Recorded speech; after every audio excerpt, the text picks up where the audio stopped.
هذا اللقاء اللي كان مبرمج لنا، وكنا درنا زياره ديال واحد وفد مهم ديال غرفه التجاره والصناعه والخدمات ديال سوس مسا لدكار. هذه عام ونص، وكنا من المسائل اللي بنتفق عليه تبادل الزيارات ديال الوفود الاقتصاديه. اذا هذه الزياره ديال هذا الوفد المهم تندرج في هذا الاتجاه. بطبيعه الحال تيجي في واحد السياق خاص. اولا سياق دولي اللي كلنا تنعرفوا انه كاين متغيرات جيوبوليتيك، معايير كلها تغيرات، وهذا الشيء علاش تيجعل ان البحث على توطيد العلاقات مع اخواننا الافارقه خصوصا السنغاليين هو حتمي، علما بان كاين علاقات اللي تتربطنا منذ زمان واللي هي عندها اوجه مختلفه، ثقافيه، حضاريه، تاريخيه. يعني التقارب ما بين الشعبين وما بين القيادات ديال المغرب وديال السنغال. اذا في هذه الاجواء جاء هذا والهدف من طبيعه الحال هو يعني تنزيل ما تم اتفاق عليه في الزياره ديالنا لدكار هذه سنه ونص. واعتقد بان من حسن الصدف ان كذلك تجي هذه الزياره مع الاجتماع ديال اللجنه المختلطه اجتمعات في الرباط اخيرا، وكذلك المنتدى ديال رجال الاعمال اللي تم عقده في الدار البيضاء. وبالمناسبه كما جاء في الكلمه ديال السيد رئيس غرفه الصناعه والتجاره والفلاحه السنغالي، اللي نوه بواحد الشكل قوي بما نجح فيه المغرب في تنظيم كأس إفريقيا للأمم. وهذا تيحيلنا على أن هذه الأنشطة الاقتصادية جات باش تأكد بأن ما يمكن أن يحدث في مباراة كرة القدم اللي هو عابر ما يمكن شيء يعني يمس أو لا يأثر أو لا يضعف من متانة العلاقات ما بين السنغال والمغرب. واحنا هذا الشيء لمسناه في الزياره اللي كنا درناها في هذه عام ونص، اللي كانت بالمناسبه ديال يعني المسيره الخضراء. كنا كذلك لمسنا مدى تعلق يعني اخواننا السنغاليين بهذا المستوى العلاقات. الان الاخوان راه خدامين في لقاءات ثنائيه حسب القطاعات اللي هي غادي تفتح يعني افاق بالنسبه سواء الاستثمار او لا التبادل التجاري الى اخره.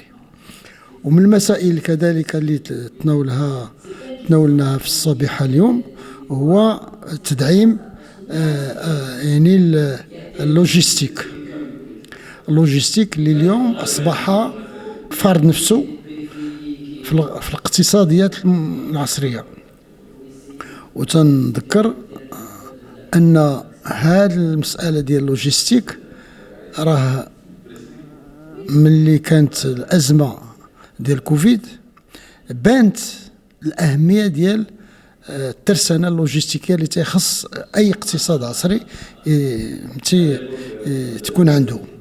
وفي هذا المجال هذا بطبيعه الحال كان هناك مشروع الخط ديال البحري ما بين اكادير وما بين دكار، واللي تعطل شيئا ما في تحقيقه لاسباب موضوعيه، واللي كانت المناسبه ديال المسؤولين على هذه الشركه اللي هي يعني عندها المشروع اعطت توضيحات واكدت بانه اكد المسؤولون بانه ان شاء الله حسب توقعاتهم أنه خلال شهر جوان أو لا جويي غادي يعني يتدشن هذا الخط. الخلاصة هو أن هذه الزيارة يعني الملامح كذلك كلها تتبان بأنه ناجحة بكل المقاييس، وبأن يعني العمل الدبلوماسي اللي تتقوم به الغرفة، الدبلوماسي الاقتصادي اللي تتقوم به الغرفة، هو في روح يعني روح ديال يعني الاختصاصات اللي خولها القانون الغرف المهنية. Donc nous sommes venus ici à Agadir pour une mission retour. Nous avons reçu en 2024 le président d'OR accompagné d'une délégation des opérateurs économiques. Et dans cette visite, l'ambassadeur du Maroc au Sénégal, M. Hassan Desri, était de la partie. Ça nous a permis de paraffer une convention de partenariat. Et cette convention nous a permis de travailler entre Souss-Mancha et Sénégal. Ce qui a amené que nous avons créé notre marché d'intérêt national. Et ce marché va s'occuper des produits maraîchers et des fruits et légumes. Donc nous avons travaillé avec la partie marocaine pour essayer quand même d'amener les gens à pouvoir utiliser ce marché parce qu'ils étaient dans l'exportation des produits horticoles, donc des fruits et légumes. Ils ont fait la présentation ce matin pour montrer quand même le développement du marché. Et tout ça est dû aux visites du président d'OR au Sénégal. Et pour dire que cette amitié ne date pas d'aujourd'hui, Son Excellence le roi Hassan II a signé une convention avec le président Léopold Sédar Senghor en 1962. Et cette convention de partenariat nous a permis, nous Sénégalais, d'être comme chez nous ici au Maroc. Vous aussi, c'est la même chose. Non, pas besoin de visa pour venir au Maroc. Vous aussi, vous n'avez pas besoin de cela. Ça veut dire que nos relations ne datent pas d'aujourd'hui. C'est pour cela que lors de cette CAN, nous avons constaté que vous avez investi beaucoup d'argent pour honorer l'Afrique.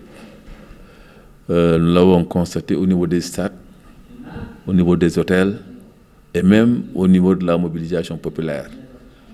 Et ça a fait que dès l'instant que nous avons vu cette tournure de cette CAN gâchée par des faits sportifs, et nous, Sénégalais, nous avons pris les devants, non seulement en précipitant l'organisation de la grande commission mixte entre le Sénégal et le Maroc, mais cette opportunité nous a permis que les autorités puissent aller à Rabat, discuter quand même de nos coopérations, mais ils nous ont instruit quand même à continuer notre mission qui était décidée d'accord parti pour fin janvier 2026 ici quand même à Agadir. Donc, vous l'avez constaté, depuis notre venue, on continue à travailler avec la partie marocaine. Il y a des B2B qu'on organise avec les opérateurs économiques venant du Sénégal. Nous aussi, en tant qu'institution, nous avons continué à travailler la main dans la main avec la partie marocaine pour pouvoir quand même développer nos relations, surtout nos relations entre nos deux institutions.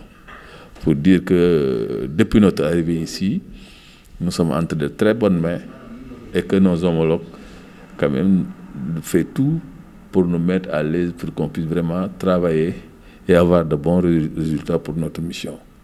Donc, je peux dire qu'en tant que président de la Chambre de commerce, je suis vraiment très content de cette visite et que je sais que ma délégation est en train de travailler avec du B2B pour pouvoir quand même développer les affaires et que nous sommes toujours prêts à travailler avec vous pour qu'à l'avenir, qu'on puisse vraiment développer nos affaires entre nos deux institutions, entre nos deux pays.